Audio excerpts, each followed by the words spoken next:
প্রিয় শিক্ষার্থীরা, আশা করি তোমরা সবাই ভালো আছো। আমরা দেখতে দেখতে অনেকগুলো অধ্যায় শেষ করলাম, তাই না? অধ্যায় 1 থেকে শুরু করে একদম অধ্যায় 6 পর্যন্ত আমাদের প্রায় করা শেষ হয়ে গেল। তো আজকে আমি তোমাদের জন্য অধ্যায় 1 থেকে যোগ্যতা ভিত্তিক নিয়ে এসেছি। তো খেয়াল করো, অধ্যায় 1 এবং 2 থেকে আসলে খুব একটা যোগ্যতা ভিত্তিক আমাদের পরীক্ষায় থাকে না, অধ্যায় 3 থেকেই শুরু হয়। তো যেহেতু এখন আমাদের চ্যাপ্টার কম, তো আমরা অধ্যায় 1 এবং 2 থেকেও তোমাদেরকে পরীক্ষাতে যোগ্যতা ভিত্তিক রাখবো। তো যে ধরনের প্রশ্ন হতে পারে ওই ধরনের প্রশ্ন নিয়ে আজকের আলোচনা। হ্যাঁ, কারণ বইতেও আমাদের অধ্যায় 1-এ দেখো তোমাদের খুব একটা অঙ্ক বেশি নেই, 2টো সেট। এগুলো হচ্ছে নর্মাল গুণ এবং ভাগ অঙ্ক। গুণ এবং ভাগ অঙ্কগুলো আমাদের আসলে মেনলি অধ্যায় 3 থেকে যে অঙ্কগুলো আছে ওগুলো করার জন্য প্র্যাকটিস হিসেবে আমাদের অধ্যায় 1 এবং 2 এর অঙ্কগুলো করতে হয়। হ্যাঁ, তো অধ্যায় 1-এ এই প্রশ্নটা একটু খেয়াল করে আমরা, যেটা তোমাদের সাথে হয়তো পরিচিত, কারণ আমরা বই থেকে পড়েছিলাম। দেখো, একটি গ্রামে 324টি পরিবার আছে। পাঠাগার মেরামতের জন্য প্রত্যেক পরিবার 250 টাকা করে জমা দেয়। হ্যাঁ, এই ধরনের একটা আমরা বইতে করেছিলাম না? করেছি। ক নাম্বারে বলেছে পাঠাগার মেরামতের জন্য মোট কত টাকা জমা হয়। তাহলে প্রত্যেক পরিবার জমা দেয় কত টাকা? 250 টাকা। এখন মোট কত টাকা জমা হয় সেটা আমাদের বের করতে হবে। তো মোট কিভাবে বের করতে পারি? একটি পরিবারের কথা তো বলাই আছে, একটি পরিবার জমা দেয়, প্রত্যেক মানে কয়টি? একটি। তো একটি পরিবার টাকা জমা দেয় কত? 250 টাকা। আর আমার মোট পরিবার কত আছে? 324। তাহলে 324টি পরিবার কত টাকা জমা দেয় সেটা বের করলে আমি এটা পেয়ে যাব, তাই না? তো আসলে শুরু করি। প্রত্যেক পরিবার 250 টাকা করে জমা দেয়। তো আমি কি লিখবো? একটি পরিবার জমা দেয় কত টাকা? একটি পরিবার জমা দেয় 250 টাকা। তো মোট কয়টি পরিবার আছে? 324টি। সুতরাং 324টি পরিবার জমা দেয়। তো 324টি পরিবার আরো কি নিশ্চয়ই বেশি টাকা জমা দেবে, সেজন্য আমাদের কি করতে হবে? গুণ করতে হবে। 250 গুণ কত? 324। এখন আমরা কি করবো? গুণ করবো। তো গুণটা করি। দেখো,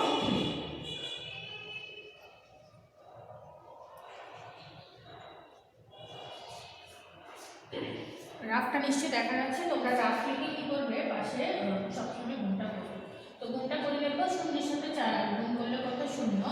4-এর সাথে 5 গুণ করলে কত? 4 5 গুণ আমার কত? 20। 20-এর 0 হাতে আছে কত? 2। আর 4 2 গুণে 8, সেই 2 যোগ করলে কত? 10, তাই না? আমি প্রথম লাইনে করে ফেললাম। দ্বিতীয় লাইনে আসি। দ্বিতীয় লাইনের সাথে সাথে একটা কি ব্যবহার করবো? 0। 0 2 গুণে 0, 5 2 গুণে 10 এর 0, হাতে হচ্ছে 1, 2 2 গুণে 4, সে 1 যোগ করলে কত হয়ে যায়? 5।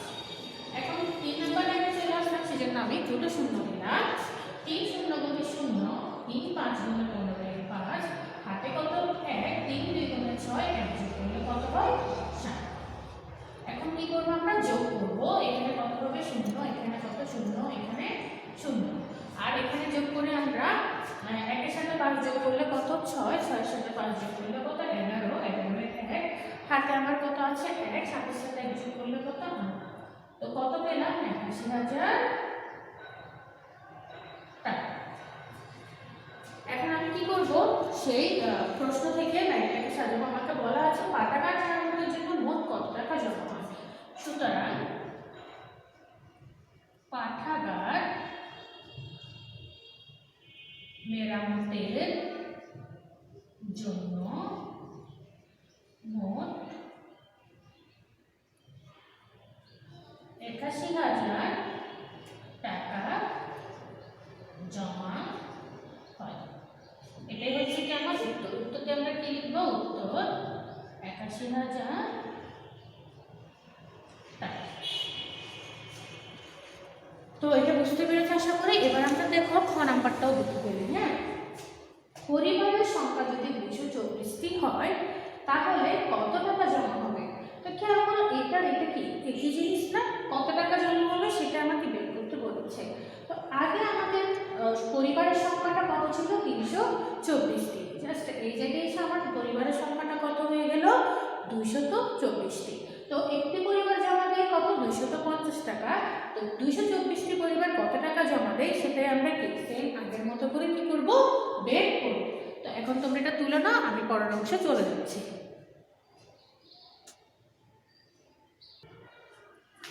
তো দেখো আমি এখানে এটা লিখলাম, একটি পরিবার জমা দেয় 250 টাকা, যেটা আমরা প্রথমে একেবারে দেওয়া ছিল আমাদের উদ্দীপক, ওখান থেকে লিখলাম। আর এখন আমরা পরিবারের সংখ্যাটি পরিবর্তন হয়েছে, তাই না? আগে ছিল 324, এখন কত 224। তো সুতরাং 224টি পরিবার জমা দেয়, তাহলে একের থেকে বেশি কিছু বের করলে আমরা জানি কি অঙ্কই গুণ অঙ্ক। তো আমি লিখলাম 250 এবং 224। তো একই জিনিস দেখেছো, জাস্ট আমাদের কি পরিবারের সংখ্যাটা এখানে চেঞ্জ। গুণটা করি, শূন্যের সাথে 4 গুণ করলে কত হচ্ছে 0, 4 5 গুণে 20, 20 এর কত লিখবো 0, আমার হাতে কত আছে 2, 4 2 গুণে 8, 2 যোগ করলে কত হয়ে যায় 10। পরের লাইনে আসলাম, একটা কি দিব 0, 0 দিলাম আমি। এরপরে 0 2 গুণে কত 0, 5 2 গুণে 10 এর 0, হাতে কত 1, 2 2 গুণে 4, 1 যোগ করলে কত আমার 5। পরবর্তী লাইনে আসলাম, আবার কি দিলাম, দুটো 0 দিলাম। 2 0 গুণে কত 0, 5 2 গুণে 10 এর 0, হাতে আমার কত 1, 2 2 গুণে 4, 1 যোগ করলে কত 5। যোগ করি, এখানে কত বসবে 0, এখানে 0, এখানে 0, 5 এর সাথে 1 যোগ করলে 6, এই 5 আমি কি বসিয়ে দিলাম। তাহলে কত পেলাম 56,000 টাকা। তাহলে পরিবারের সংখ্যা যদি 224টি হয়, কত টাকা জমা হবে? 56,000 টাকা জমা হবে। সুতরাং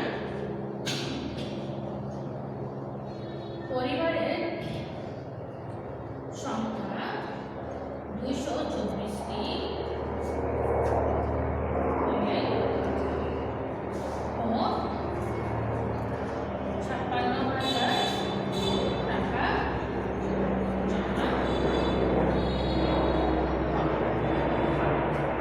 আমার উত্তর কত 56,000 টাকা।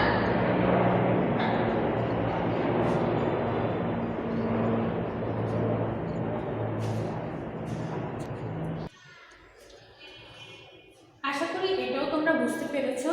আমাদের যেহেতু ক খ দুইটাই হচ্ছে কি একই ধরনের অঙ্ক, তো তোমাদের আসলে অধ্যায় 1 থেকে এই ধরনের অঙ্কগুলো থাকবে। এছাড়াও থাকবে যেটা আমরা বইতে অনেকগুলো গুণ অঙ্ক করেছিলাম, তাই না?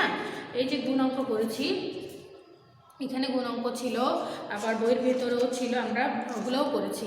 এছাড়া আরেকটা জিনিস ছিল, এটা কি সহজ পদ্ধতিতে গুণ, এই যে সহজ পদ্ধতিতে গুণ করো, তো এগুলোও করেছি। আবার বইয়ের ভেতরে আমরা যেগুলো উদাহরণ হিসেবে ছিল এগুলোও করেছিলাম, তাই না? তো তোমরা কি করবে, সহজ পদ্ধতির গুণগুলোও চর্চা করবে, কারণ সহজ পদ্ধতির গুণগুলো তোমাদের যোগ্যতা ভিত্তিক আকারে এভাবে দেওয়া হবে। প্রশ্ন একই থাকবে, সাপোজ তোমাদেরকে বলা হবে 999 গুণ 45 সংখ্যাটিকে সহজ পদ্ধতিতে গুণ করো, ক নঙে সেভাবে থাকবে। তো তোমরা কি পারবে না? তখন সহজ পদ্ধতির গুণ তো তোমাদের শেখাই আছে, তো সহজ পদ্ধতিতে বললে তখন সহজ পদ্ধতিতে গুণটা করবে। আবার সরাসরি গুণ অঙ্ক তোমাদের থাকতে পারে। তো তোমরা জাস্ট গুণ অঙ্ক এবং সহজ পদ্ধতির গুণ অঙ্কগুলা, সেই সাথে আমার এইটা তো একটা অঙ্কই আছে, ওই রিলেটেড একটা ইতিহাস যোগ্যতা ভিত্তিক আমি করিয়ে দিয়েছি। এই ধরনের অঙ্কগুলো কি করবে, অধ্যায় 1-এর যোগ্যতা ভিত্তিকের জন্য চর্চা করবে। সহজ পদ্ধতির গুণগুলো খুবই ভালো করে চর্চা করবে। আর পরীক্ষার প্রশ্নগুলো দেখলে তোমরা বুঝতে পারবে আসলে ওখানে কঠিন কিছু নেই, আমরা জাস্ট গুণ অঙ্কগুলো থেকে সাজিয়ে প্রশ্নটা করেছি, যেটা ক খ করে করতে হবে তোমাদের, শুধু এইটুকুই, আর কিছুই না, নিয়মটা একই। তো এটা তোমরা তুলে নাও, আমি আরেকটি অঙ্কে তোমাদের জন্য আজকে করিয়ে দেব।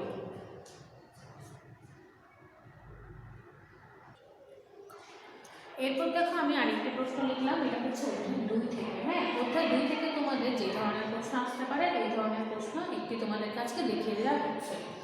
তার মধ্যে দুটো স্বাভাবিকভাবে খুবই অঙ্ক কম আছে, ওখানে আমরা কী শিখেছিলাম, ভাগ অঙ্ক শিখেছিলাম। তো ভাগ অঙ্ক থেকে কীভাবে যোগ্যতা ভিত্তিক আসতে পারে এটাই তোমাদের আজকে দেখিয়ে দিচ্ছি। দেখো আমি একটা প্রশ্ন লিখেছিলাম, এখানে দুটো সংখ্যা আছে শুধুমাত্র, হ্যাঁ উদ্দীপকে শুধুমাত্র দুটো সংখ্যা আছে।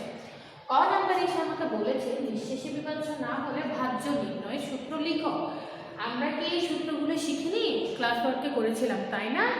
নিঃশেষে বিভাজ্য হলে ভাজ্য, ভাজক, ভাগফল নির্ণয় সূত্র তিনটাই শিখেছি। আবার নিঃশেষে বিভাজ্য না হলেও ভাজ্য, ভাজক, ভাগফল তিনটা কীভাবে সূত্র করতে হয় ওটাও শিখেছি। এবং বলেছিলাম যে এই সূত্রগুলো আমাদের সংক্ষিপ্ত প্রশ্নের জন্য প্রয়োজন হয় এবং অনেকগুলো অঙ্কের ক্ষেত্রেও প্রয়োজন হয়। তো দেখো এই ধরনের কোনো কোনো সূত্র দেখা যাবে কি জানো, এরকম কোনো প্রশ্নের কর্ণে তোমাদের চলে আসতে পারে, সেই জন্য সেই সূত্রগুলো খুব ভালো করে পড়বে। হ্যাঁ, তো নিঃশেষে বিভাজনে আমরা ভাজ্য নির্ণয় সূত্র, এটা তো আমরা আগে শিখেছি। আমি এখানে তোমাদের জন্য সুবিধার জন্য আবার লিখেও দিলাম। নিঃশেষে বিভাজন আমরা ভাজ্য সমান বা ভাজ্য নির্ণয় সূত্র সমান, এটাও লিখতে পারবে, সমস্যা নেই। ভাজ্য গুণ ভাগফল যোগ কি ভাগশেষ, যার সূত্রটা আমরা লিখলাম। তাহলে একটি সূত্র লিখে বলতে পারলে আমার কি ক নঙের একটা উত্তর শেষ। এরপরে চলো খ নঙে চলে আসি। দেখো এই অঙ্কটা আসলে খুবই সহজ, আমরা জাস্ট ভাগ যেভাবে করেছি ওটাই, আর কিছুই না এখানে। প্রথম সংখ্যাটিকে 228 দ্বারা ভাগ করো। প্রথম সংখ্যাটিকে 228 দ্বারা ভাগ করতে বলেছে, তাহলে প্রথম সংখ্যাটি কত দেখতে পাচ্ছি এখানে, এই সংখ্যাটি, তাই না? এটাকে 57,249, এই সংখ্যাকে কত দিয়ে ভাগ করব, 228 দিয়ে। তো ভাগ অঙ্ক যদি আমরা পারি, আমরা এই অঙ্কটা খুব সহজেই করতে পারব। আমরা লিখব প্রথম সংখ্যাটি কত হয়েছে, এখান থেকে লিখবো 57,249। হ্যাঁ, এখন তাকে কত দিয়ে ভাগ করবো, সংখ্যাটিকে 228 দিয়ে, যেখানে যে সংখ্যা বলা থাকবে সেটা দিয়ে আমরা ভাগ করব। তো সরাসরি আমি ভাগে চলে যাচ্ছি, 57,249। তো আসলে যখন আমরা একটু বড় সংখ্যার অঙ্ক করি, আমি খেয়াল করেছি তোমাদের আসলে এই ধরনের অঙ্কগুলো করতে তোমরা খুবই সমস্যায় পড়ো, মানে কোন সংখ্যা দিয়ে করবে, কত দিয়ে করবে একদমই বুঝতে পারো না। তারপর দেখা যায় যে এত কনফিউশনে থাকো, কাটাকাটি করতে করতে সময়টাই নষ্ট হয়। প্রথমে খেয়াল করবো এখানে কয়টা সংখ্যা আছে। হ্যাঁ, এটা হচ্ছে কি আমাদের ভাগ, তাই না? তো ভাগ থেকে কয়টা সংখ্যা আছে সেটা আমাদের দেখতে হবে। আমি দেখতে পাচ্ছি আমি যে সংখ্যা দিয়ে ভাগ করবো এখানে আছে কয়টি সংখ্যা, 3টি সংখ্যা, 1 2 3, 3টি সংখ্যা।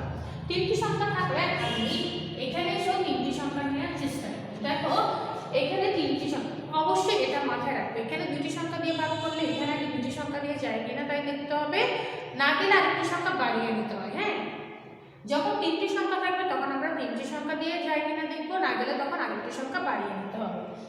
তো এখানে 3টি সংখ্যা দেখতে পাচ্ছি 228, আর এখানে 3টি সংখ্যা দেখতে পাচ্ছি কত, 572, তাই না? 3টি সংখ্যা নিলে, তাহলে এই সংখ্যাটা থেকে যেহেতু এই 3টি সংখ্যা নিলে সংখ্যাটি বড়, তাহলে অবশ্যই আমি 228 দিয়ে ভাগ দিতে পারবো। যদি এটা থেকে এই সংখ্যাটা ছোট হয়ে যেত তখন আমি কি করতে পারতাম না, ভাগ দিতে পারতাম না, তখন পাশের থেকেও আরেকটি সংখ্যা নিতাম। তোমরা কি আমার কথাটা বুঝতে পেরেছো? আমি আশা করি বুঝতে পেরেছো। তাহলে এখন আমি ভাগটা শুরু করছি, এটা একটা দেওয়ার প্রয়োজন নেই, আমি সংখ্যা নিব 3টা, তাই না? 572। তো 228 আমরা কত দিয়ে গুণ করলে 572 পাবো, সেটা অবশ্যই আমাকে রাফে গুণটা করতে হবে, যেহেতু আমরা এত বড় বড় সংখ্যার কি নামটা পারি না। তো 8 2 গুণে কত, 16, 16 এর 6, হাতে আমার কত আছে 1, 2 2 গুণে 4, 1 যোগ করলে কত 5, আবার 2 গুণে 4, আমি পেলাম 456। দেখো এটা হচ্ছে 572, আমি পেয়েছি 456। আমাকে দেখতে হবে কি এই সংখ্যাটা আমি পাচ্ছি কিনা। হ্যাঁ, আমি আরেকটি সংখ্যা দিয়ে ভাগ গুণ করে দেখি, 3 8 গুণে কত 24, তাই না? 24 এর কত লিখলাম 4, হাতে আছে 2, 3 2 গুণে 6, আমার 2 যোগ করলে কত 8, আবার 3 2 গুণে 6, এখানে কত পেলাম দেখো 684। এখন আমি আবার এই সংখ্যায় ফিরে আসি, আমার প্রয়োজন কত 572, তাহলে এটা পেয়ে গেলাম 684। তাহলে আমি কখনো এই সংখ্যা থেকে বড় সংখ্যা নিতে পারবো না, হয় আমার এটা সমান হলে আমি সেটা নিব, অথবা তার থেকে ছোটটা নিতে পারবো, কখনো তার থেকে কোনো বড় সংখ্যা আমি নিতে পারবো না। তো এটা থেকে ছোট সংখ্যা আমি পাচ্ছি কত 456, তাই না? আমি এখানে 2 দিয়ে ভাগ করতে পারবো। দেখো আমি 3টা সংখ্যা নিয়েছিলাম না, এই 3টে সংখ্যার বরাবরই কিন্তু আমি লিখেছি কত দিয়ে গুণ করছি, সেটা এখানে লিখলে কিন্তু হবে না, বুঝতে পেরেছো? এই সংখ্যার বরাবরই লিখতে হবে। তাহলে কত 456। এখন এর কাজটা কি করা, বিয়োগ করা, না?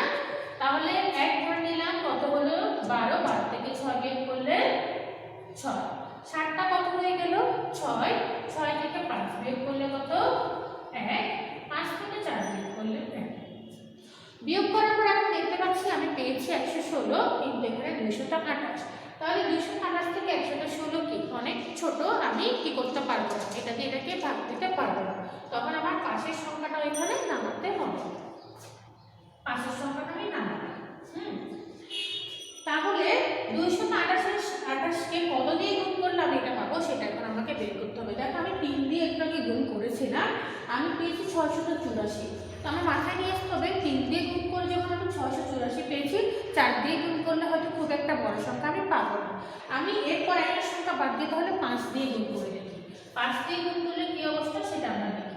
কারণ আসলে সবগুলো সংখ্যা দিয়ে যদি গুণ করে যাও, করতে করতে করতে করতে অনেকগুলো গুণ করবে, তারপর 90 আর মেলাতে পারবে। 5 আর 40 শূন্য, হাতে আছে কত 4। আবার 5 দিয়ে গুণে 10, 4 যোগ করলে কত হয়ে যায় 14, তাই না? 14 এর কত লিখলাম 4, হাতে আছে আবার 1, 5 দিয়ে গুণে 10, 1 যোগ করলে কত 11। এখন দেখো আমি এখানে 1140 পেলাম আর এখানে 1164 না, এইটা কিন্তু একদম কাছাকাছি চলে আসলাম। আমি যদি 6 দিয়ে গুণ করি তাহলে বুঝতে হবে এটার থেকে আরো অনেক বড় সংখ্যা চলে আসবে। সেক্ষেত্রে আমার আর 6 দিয়ে গুণ করে দেখার দরকার নেই।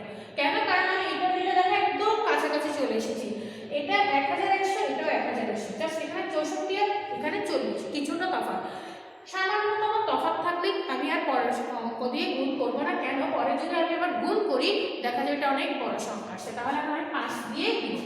এরপরে দেখো আমি এই বরাবরে এই 5টা বসাবো, 1140। এখন বিয়োগটা করি, এখানে কত নামলো 4, এখানে 6 থেকে 4 বিয়োগ করলে কত 2। যেহেতু 228 আর এখানে 24 আমি কি করতে পারবো না, এখানে ভাগ দিতে পারবো না, এই নম্বরটা আমি বরাবর না। এখন দেখি আমরা এখানে 228 আর এখানে 249, তাই না? এখানে এটা একদম কাছাকাছি। আবার আমি 2 দিয়েও কিন্তু গুণ করেছিলাম 228, তখন আমি কত পেয়েছি 456। তাহলে আমি লিখতে পারছি আমি 456 এখানে লিখতে পারবো না, অর্থাৎ 2 দিয়ে আমি গুণ করে এটা লিখতে পারবো না। তাহলে আমার এখানে গুণটা কত দিয়ে করতে হবে? যেহেতু এটা থেকে এটা ছোট আছে, অর্থাৎ 228 কে যদি আমি 1 দিয়ে গুণ করি আমি এখানে 228 সংখ্যাটা কি বসাতে পারবো। আমি কোনো অবস্থাতেই যে সংখ্যাটা চিন্তা করি ওই সংখ্যাটা থেকে বড় সংখ্যা কখনোই নিতে পারবো না। ছোটটা নিতে পারবো কিন্তু বড়টা কখনো নিতে পারবো না। 9 থেকে 8 বিয়োগ করলে কত হয় 1, 4 থেকে 2 বিয়োগ করলে কত 2। এখন দেখো আমি এখানে পেয়ে গেলাম লাস্টে কত 21। এই পাশে আমার আর কোনো সংখ্যা নেই, আমার আর নামানোর কিছু নেই। দ্যাট মিনস আমার অঙ্কটা এখানেই শেষ। ঠিক আছে? সুতরাং ভাগফল কত পেলাম 251, আর ভাগশেষ কত পেলাম 21।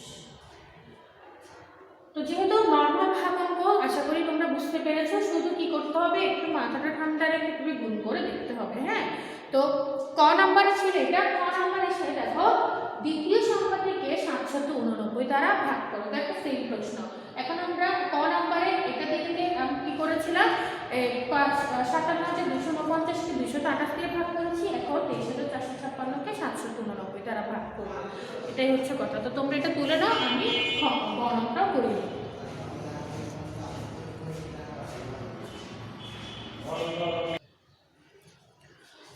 দেখো তৃতীয় সংখ্যাটিকে বলেছে, তো আমি লিখেছি দ্বিতীয় সংখ্যাটি 23456, আর তাকে কত দিয়ে ভাগ করব 789। তো সেম আবার আমরা আগের মতো শুরু করি। দেখো এখানে 3টা সংখ্যা, তাই না? 789। আমি যদি এখানে 3টা সংখ্যা নিই, দেখো সংখ্যাটা কত হচ্ছে 234। এটা 789 আর এটা 234, তাহলে এটা বড় এটা ছোট, তাই না? তো বড় আর ছোট সংখ্যা আমি কত দিয়ে কি করতে পারবো না, ছোট সংখ্যাকে বড় সংখ্যা দিয়ে ভাগ করতে পারবো না। সেই কারণে আমাকে আরেকটি সংখ্যা বাড়িয়ে নিতে হবে। তো আরেকটি সংখ্যা বাড়িয়ে নিলে এখন আমি কত পাচ্ছি 2345। তাহলে দেখতে পাচ্ছি এটা থেকে এই সংখ্যাটা এখন কি বড় আছে। তাহলে আমি প্রথমে এখানে 4টা সংখ্যা নিয়ে কি দিব, ভাগ দিব। তো নিয়মটা সে আগের মতো আমরা কি করব, গুণ করব। তো দেখি আমি গুণ করে 789 কে প্রথমে আমি 2 দিয়ে গুণ করে দেখি।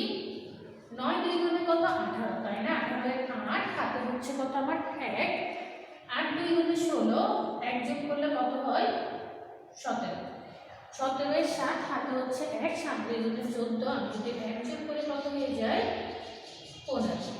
আমি পেলাম 1578। দেখতে পাচ্ছি এটা থেকে এটা এখন অনেকখানি দূরে আছে, তাই না? তাহলে আমি এখন আবার 3 দিয়েও গুণ করব। 3 9 গুণে কত 27, 27 এর 7, হাতে কত আছে 2, 3 8 গুণে 24, 24 এর সাথে 2 যোগ করলে কত হয় 26, 26 এর 6, হাতে কত আছে আমার 2, 3 7 গুণে 21, 2 যোগ করলে কত 23। এখন দেখো এটা হচ্ছে 2367। দেখো অনেকটা কাছাকাছি আমরা গিয়েছিলাম, কিন্তু এখানে 45 আর এখানে 67। দ্যাট মিনস এটা থেকে এটা কি হয়ে গিয়েছে, বড়, তাই না? একটু বড় হয়ে গেছে। তো একটু বড় হলেও কি আমরা এখান থেকে এখানে নিচের সংখ্যাটা কি বড় সংখ্যা কখনোই লিখতে পারবো না, আমাকে ছোটটাই নিতে হবে। তো ছোটটা নিতে হলে সেটা আমি 3 দিয়ে গুণ করে এই সংখ্যাটা পেয়েছি, এটা বড় হয়েছে, এটা আমি নিতে পারবো না। তার আগের সংখ্যাটা 2 দিয়ে গুণ করে কত পেয়েছি 1578, আমাকে কি এই সংখ্যাটাই নিতে হবে। তো আমি দেখুন 4টা সংখ্যা নিয়ে গুণ করেছি না, এটা যতটাই গুণ করেছি সেটাই 4টা সংখ্যার বরাবরেই থাকতে হবে। যতটা সংখ্যা নিয়ে গুণ করবো তার বরাবরে রাখতে হবে। পেয়েছি কত 1578। এখন আমরা কি করবো, বিয়োগ করবো। বিয়োগটা করি, এখানে কত 5 থেকে 8 বিয়োগ করতে পারি না, এক ধার নিলাম, কত হলো 15। 15 থেকে যদি 8 বিয়োগ করি কত হয়ে যায় 7। এরপরে 4টা কত হয়ে গেল 3। তো 3 আমি 3 থেকে 7 বিয়োগ করতে পারবো না, কত 13। 13 থেকে 7 বিয়োগ করলে কত হয়ে যাচ্ছে আমার 6। এরপর এটা কত হয়ে গেল 2। 2 থেকে 5 বিয়োগ করতে পারবো না, আবার একটা নিলাম কত 12। 12 থেকে 5 বিয়োগ করলে কত 7। আর এটা কত হয়ে গেল 1 থেকে 1 বিয়োগ করলে কি 0। তো শূন্যটা আমি কি এখানে লিখবো না, তাই না? এতটুকু আমরা পেলাম। দেখো এখানে কত পেলাম 767, আর এখানে কত 789। তো এটার সাথে এটা আমি এখন কি করতে পারবো না, ভাগ দিতে পারবো না। তো পাশে যে 6টা আছে এই সংখ্যাটাকেও এখানে এখন আমরা নামাবো, তাই না? দেখো আমি এটাও নামালাম এখানে। এখন আমাকে আবার সেই একই কাজ করতে হবে, গুণ করে দেখতে হবে। হ্যাঁ, তো গুণ করে যদি আমি দেখি, এখানে দেখো 7676 পেলাম আমরা সংখ্যাটা, আর এখানে সংখ্যাটা হচ্ছে আমি যতটা 3 দিয়ে গুণ করেছিলাম 2367। দেখতে পাচ্ছি অনেক দূরে আছে। তা আমি আবার 4 দিয়ে গুণ করবো, আবার 5 দিয়ে গুণ করবো। এরকম করে গেলে কি হবে, ওই যে বলেছিলাম বারবার গুণ করতে করতে আমাদের আসলে অনেক সময় চলে যাবে। হ্যাঁ, তো সেই জন্য আমরা কি করবো না, এভাবে বারবার গুণ করবো না, একেবারে আমি দূরের একটা সংখ্যা দিয়ে গুণ করার চেষ্টা করি। তো 789 সালে আমি চেষ্টা করি এখন 8 দিয়ে গুণ করতে, দেখি এটা কাছাকাছি পাই কিনা। 8 9 গুণ কত 72। 72 কত লিখলাম 2, হাতে আছে আমার কত 7। 8 8 গুণে কত 64। 64 সাথে যদি 7 যোগ করি কত আমার হয়ে যায় 71। 71 এর 1, হাতে কত আছে 7। তারপর হচ্ছে 7 8 গুণে কত 56। 56 এর সাথে যদি আমি আমার হাতে সেই 7 যোগ করি কত হয়ে যায় 57 58 59 60 61 62 কত 63। 6300 কত পেলাম 12। আর এটা হচ্ছে 7676। তাহলে আমি আবার আরেকটা সংখ্যা দিয়ে গুণ করে দেখি 9 দিয়ে। 9 9 গুণে কত 81 এর 1, হাতে আছে কত 8। 8 9 কত 72। 8 9 গুণে 72, আমার সেই 8 যদি যোগ করি কত হয়ে যায় 80। 80 এর 0, হাতে কত আছে 8। 7 9 কত 63। 7 9 গুণে 63, আমি 8 যোগ করলে কত হয়ে যায় 64 65 66 67 68 69 70 কত 71। কত পেলাম 71, অর্থাৎ 7101 পেলাম। হ্যাঁ, তো তার মানে বুঝা যাচ্ছে আমার এটাই হবে, যেহেতু আমি আর 10 দিয়ে কি গুণ করবো না এখানে। তো এখন আমি 9 দিয়ে গুণ করে কত পেলাম 7101। লাস্ট কিন্তু আমার গুণটা কত পর্যন্ত যাবে 9 পর্যন্ত। তো আসলে এখন আমরা কি করবো, বিয়োগ করি। 6 থেকে 1 বিয়োগ করলে কত 5, এখানে 7 বসে গেল, আবার 6 থেকে 1 বিয়োগ করলে কত 5। তো দেখো আমি পেয়ে গেলাম। সুতরাং ভাগফল 29 ভাগশেষ 575।